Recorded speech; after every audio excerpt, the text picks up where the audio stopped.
దేవుని నమ్ముకున్న ప్రజలకు శ్రమలు వస్తాయా? వస్తాయి. పౌలు గారే అంటాడు, క్రీస్తు యేసునందు సద్భక్తితో బ్రతుకను ఉద్దేశించువారు శ్రమల పాలైపోతారు. కానీ విచిత్రం ఏంటో తెలుసా? ఎన్ని శ్రమలు నీ బ్రతుకులో ఎదురైనా, శ్రమలు కాల్చి నిన్ను బూడిద చేయలేవు. ఎదురయ్యే ప్రతి శ్రమ మహిమ కొరకే దేవుడు అనుమతిస్తాడు.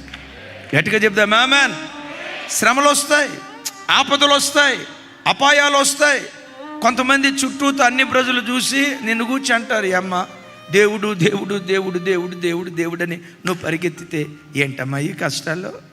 వాళ్ళకి రానట్టు, రోగాలే వాళ్ళకి రానట్టు, సమస్యలే వాళ్ళకి రానట్లు, మనమే సమస్యలు అనుభవిస్తున్నట్లు. ఏమయ్యా దేవుడు దేవుడు అని దేవుని దగ్గరికి పరిగెత్తావు, ఏంటయ్యా ఈ కష్టం? కొంతమంది ఎగతాళిగా మాట్లాడతారు. వాళ్ళని చూసి నువ్వు వేడిసి ఎట్లా అని అట్లా అనొద్దు. నువ్వేమన్నాలో తెలుసా?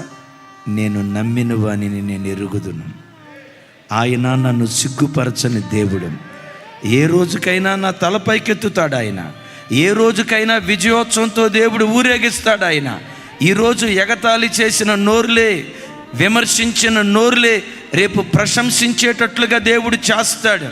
వాడి బ్రతుకు చూడు ఏమైపోయిందో, వీడి బ్రతుకు చూడు ఏమైపోయిందోనని ఎవడు గుచ్చి నా కుటుంబాన్ని గూర్చి మాట్లాడాడో, నా పిల్లల గూర్చి మాట్లాడాడో, నా ఆర్థిక విషయాల గూర్చి ఎవడు గుచ్చి వేలు చూపించి మాట్లాడాడో వాడే నా ఆశీర్వాదాన్ని చూసి షహబాషురా, నువ్వు నమ్మిన దేవుడు నిన్ను విడిచిపెట్టలేదని వారు మాట్లాడేటట్లుగా నా దేవుడు కార్యం చేస్తాడని గుండెల నిండా ఈ విశ్వాసాన్ని పెట్టుకొని నువ్వు బ్రతుకుదువుగాక.